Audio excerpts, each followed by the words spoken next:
कथा सुननी है? हाँ।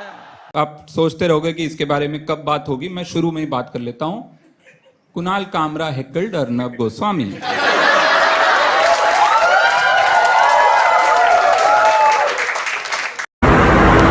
Here I'm asking coward Arnab Goswami questions about his journalism, and he's doing exactly what I expected him to do. He's being a coward. First he called me mentally unstable, and now he's saying I'm watching something. He's not ready to answer my question, viewers. Viewers today want to know if Arnab is a coward or a nationalist. Arnab, this is for national interest. I am part of the Tugre narrative. You should deflate me. You should take enemies of the state down. You should make sure that the country is in safe hands of Narendra Modi. You should fight against dynasts like Rahul Gandhi, who I support on 10th Tughlaq Lane. Arnab, you should have a reply, Arnab. Arnab, are you a coward or are you a journalist? Are you a coward or are you a journalist or a nationalist? Who are you, Arnab? Who are you? Tell me, Arnab. Tell me, I'm here waiting for answer. You will have no answers. As I expected, your cowardice has got the better of you. I wanted to have a conversation with you politely, but you do not deserve my politeness. You know, you do not deserve my politeness. And this is not for you. This is for Rohit Vemula's mother, whose cast you are discussing on your fucking show. I know this is not allowed. It's fine. It's fine if it's not allowed. I'll go to jail for this. But this is for Rohit's mother. And go fucking find time and read that 10-page suicide letter that Rohit wrote, so that you have some emotion or some heart, or you just become human. Just become human. Do that in your free time, you nationalists. इस सज्जन को क्या तकलीफ है भाई? क्या तकलीफ है इनको?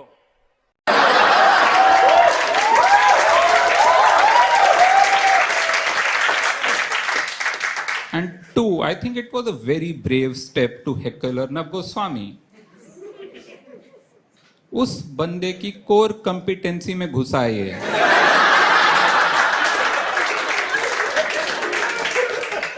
ब्रेवरी चाहिए। जिस आदमी ने पूरी जिंदगी वो किया और तुम पहली बार कर रहे हो और तुम सोचो कि I can do a good job of it, that is belief. Kamra had that belief in himself, he did that. You know, आपको फ्लाइट में लियोनार्डो डा विंची दिखे और आप बोलो मैं तेरी पेंटिंग बना के दिखाऊं?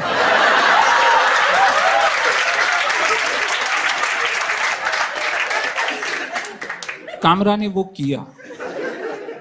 डा विंची, कुछ लोग कंफ्यूज हैं, मैं डिकैप्रियो की बात नहीं कर रहा। आप सोच रहे हो वो साला कोकेन स्नॉट कर रहा था, ये क्या बोल रहा है पेंटिंग, वो एक्टर। ये मैं 600 साल पीछे जाना पड़ेगा आपको ये समझने के लिए। टाइटैनिक में वो पेंट कर रहा था, किसी ने ये बोला अभी, है ना?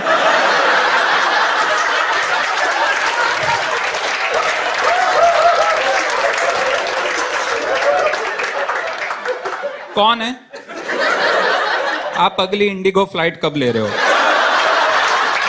मैं आऊंगा टिकट लेके आपको, उसमें मैं ऐसे ही हेकलिंग के सेट में मेरे को हैकल कर रहे हैं।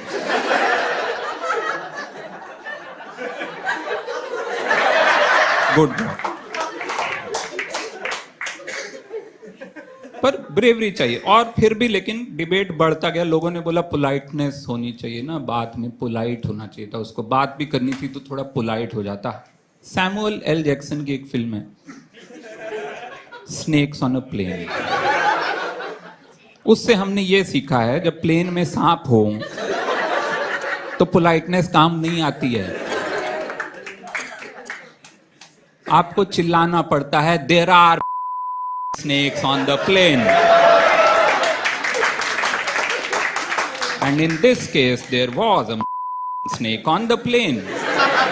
Kamra had to do that, है ना? वो फिल्म में भैया बंदूक निकाल लेता प्लेन में, वो थोड़ा वहां उससे बोल रहा आके सिविलाइज डिबेट करते हैं, थोड़ा मैं समझाता हूं कि तुझे प्लेन में क्यों नहीं होना चाहिए। तो सैमुअल एल जैक्सन ये सब नहीं करता, निकालता बंदूक, धाए फायर करता।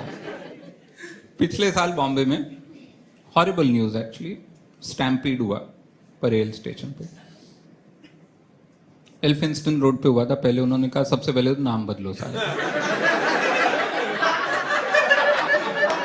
नाम बदल प्रभा देवी कर दिया। कोई बोलेगा कभी कि एल्फिंस्टन पे हुआ था स्टैम्पेड, हुआ है ही नहीं ऐसा कोई स्टेट।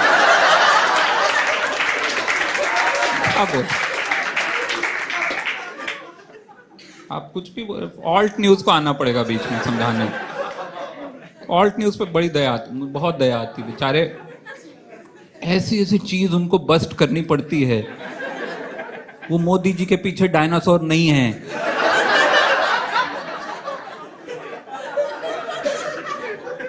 ये सब उनको बस्ट करना पड़ता। वो जटायु किस आ गया, कोई बड़ा सा पक्षी था वो चला दिया। परेश रावल से लेकर पूरा राइट विंग लगा हुआ जटायु है। ये जटायु देखो कितना माइथोलॉजिकल बर्ड है भैया। अब साले तुम घोड़े को 4 कलर मार के बोल दोगे कि ये साला यूनिकॉर्न घूम रहा है यहाँ पे। ऑल्ट न्यूज वाला बेचारा रात भर जाग के उसके वो फैक्ट ढूंढेगा कि घोड़ा कहाँ था। साला बिहार में कहीं बैठा हुआ था, उस पे ना होली के दिन 4 चूतियों ने रंग मार दिया था।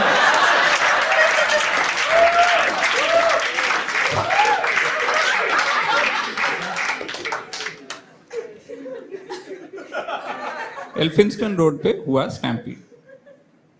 नॉर्मल डे एट वर्क, 24 लोग मारे गए। बेमौसम बरसात हुई, लोग छाता नहीं लाए हुए थे, लोग रुक गए फुटओवर ब्रिज पे स्टेशन से निकलने के टाइम पे। रश आवर सुबह का 10 साढ़े 10 रश आवर था, बहुत भीड़ थी। बेमौसम बारिश हुई, लोग बाहर नहीं निकल पाए, वहाँ भीड़ हो गई। भीड़ में स्टैम्पीड हो गया, 24 लोग मारे गए in the financial capital of India on a normal day at work for no fault of theirs. And still the response after this of Maharashtra government was so amazing. मेरी आंखों में आंसू आ गए देख के इनका कंसर्न ना। उसके बाद उन्होंने हर स्टेशन पे स्टिकर लगवा दिए जिसमें लिखा हुआ था चलना कैसे है। स्टेशन पे लिखा हुआ था रेलिंग पकड़ के चलें। एक जगह लिखा था ग्रिप वाले जूते पहनकर आए। एक जगह लिखा हुआ था एक दूसरे को धक्का ना दें। लेकिन मेरा फेवरेट स्टिकर था अंधेरी स्टेशन पे लगा हुआ। अंधेरी स्टेशन में प्लेटफॉर्म नंबर 4 की सीढ़ियों पे स्टिकर लगा था एक टाइम पे एक ही पैर उठाएं।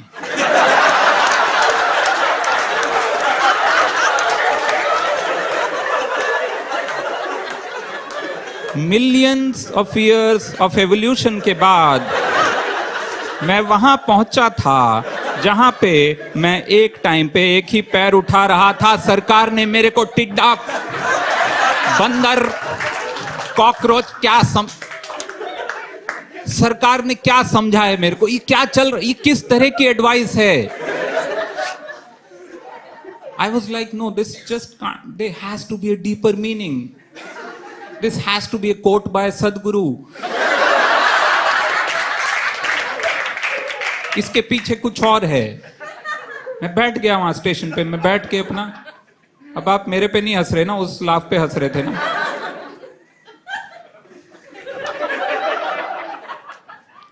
मैंने सोचा इसमें कुछ और मीनिंग होगा। Seriously just can't be a simple thing कि यार एक टाइम पे कि पैर उठाओ। मैं वहां बैठ गया जैसे गौतम बुद्ध बैठ गए थे बोधि वृक्ष के नीचे और 12 साल में उनको बोधिसत्व प्राप्त हो गया था। मुझे लगा डेफिनेटली मैं इसको बार बार पढ़ता रहूंगा तो I actually reach the deeper meaning. और मैं वहां बैठ के पढ़ रहा हूँ एक टाइम पे एक ही पैर उठाएं, एक टाइम पे एक ही पैर उठाएं। मेरे पीछे भीड़ लग गई, लोग, क्योंकि स्टेशन रश आवर में बैठा हुआ हूँ सीढ़ियों पे। लोग बोले हट जा भैया स्टैम्पीड हो जाएगा। मैंने बोला सिंपल है यार, एक टाइम पे।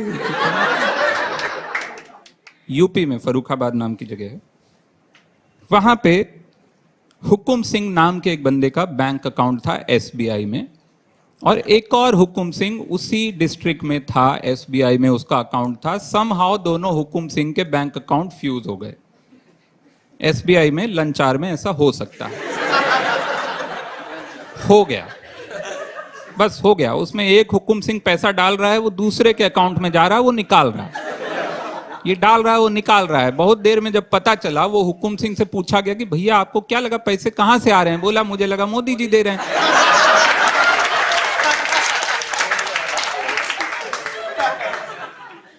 मोदी जी ने जो 15 लाख प्रॉमिस किए थे वो दे रहे हैं। इस आदमी का भोलापन मैं वारी जाऊं। उसको लगा मोदी जी ने जो 15 लाख प्रॉमिस किए हैं वो ऐसे 200, 250, 500 के इंस्टॉलमेंट में दे रहे हैं। मोदी जी वो 2 बीघा जमीन के बलराज साहनी हैं जो दिहाड़ी में रिक्शा चला रहे हैं और सोच रहे हैं आज 200 मिला है, आज 200 ही दे देते हैं हुकुम सिंह को। कुछ तो बेचारा वेट कर रहा वहां पे। आज कोई नहीं, आज 272 रुपया ही हम दे देंगे। लेकिन वो दूसरे हुकुम सिंह से किसी ने नहीं पूछा कि तेरे को क्या लगा, तेरे पैसे कहां जा रहे हैं भाई। फाइनली जब पूछा गया वो बोला मुझे लगा नेहरू जी निकाल रहे हैं।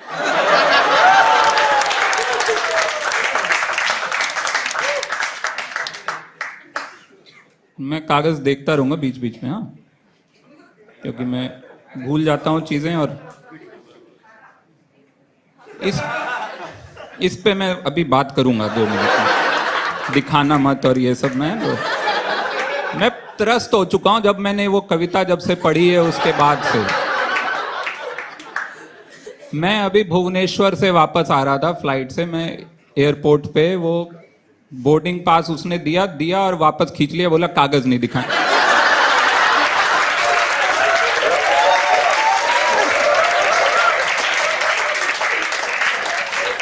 मेरे हाथ में कहीं लोगों को कागज दिख जाता है ना, वीडियो में फोटो में कागज दिखा रहा, तेरे शो में हम टिकट नहीं दिखाएं। अरे यार, पोएट्री है वो, उसमें कॉन्टेक्स्ट होता है, मेटाफर होता है, सिंबलिज्म होता है। साफ साफ लिखा हुआ था, मैंने अंग्रेजी में जब पहला वीडियो डाला उसमें साथ में ट्रांसलेशन लिखा था, NRC papers we won't show discrimination, जहां होगा वहां कागज नहीं दिखाएंगे, ये था। लेकिन नहीं भाई, ठीक है वो, ठीक है, मैं बैड फेथ वालों को छोड़ रहा हूं जिन्होंने मान ही लिया कि ये उल्टा है, लेकिन गुड फेथ वाले जो हैं उनको फिर भी मैं सोच रहा हूं कि समझा दूं। पोइट्री के और मतलब होते हैं, हर रेवोल्यूशन का सिंबलिज्म होता है। महात्मा गांधी जब नमक सत्याग्रह करने निकले थे, उनको आयोडीन की कमी तो नहीं थी।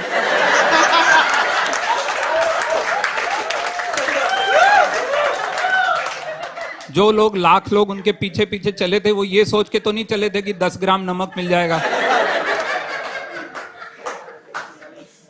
आ गया औकात पे तू वोट की तलाश में, नाराजगी देख जमाने की, किसान भी सर उठाएगा। आएगा अपना टाइम आएगा, हमारे जैसा मतदाता तुझसे न फंस पाएगा। ये गरीबों का ज्वाला तेरी कोठियां पिघलाएगा। इतना तूने खाया है और कितना अब तू खाएगा। नीयत तेरी खराब है फिर भी ख्वाब दिखाएगा। वोटर तेरा बाप, उसके आगे हाथ फैलाएगा।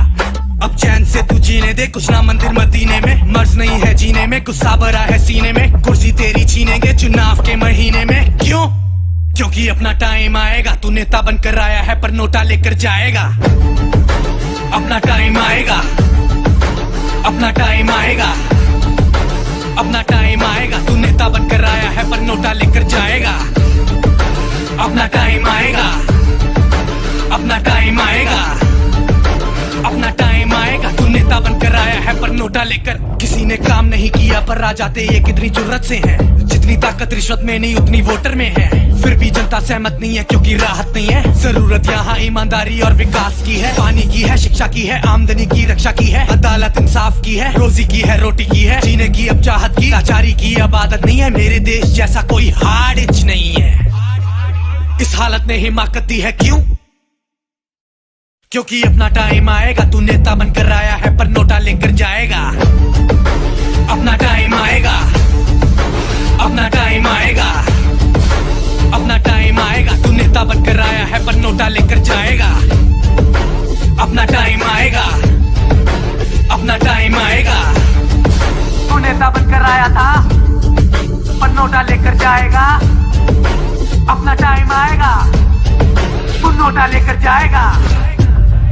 Big thank you for being here. बहुत बहुत धन्यवाद। आपको अच्छी लगी तो ऐसे थोड़ा मार दीजिए हाथ, आप थोड़ा सा मार दीजिए। आपको अगर अच्छी लगी मार दीजिए।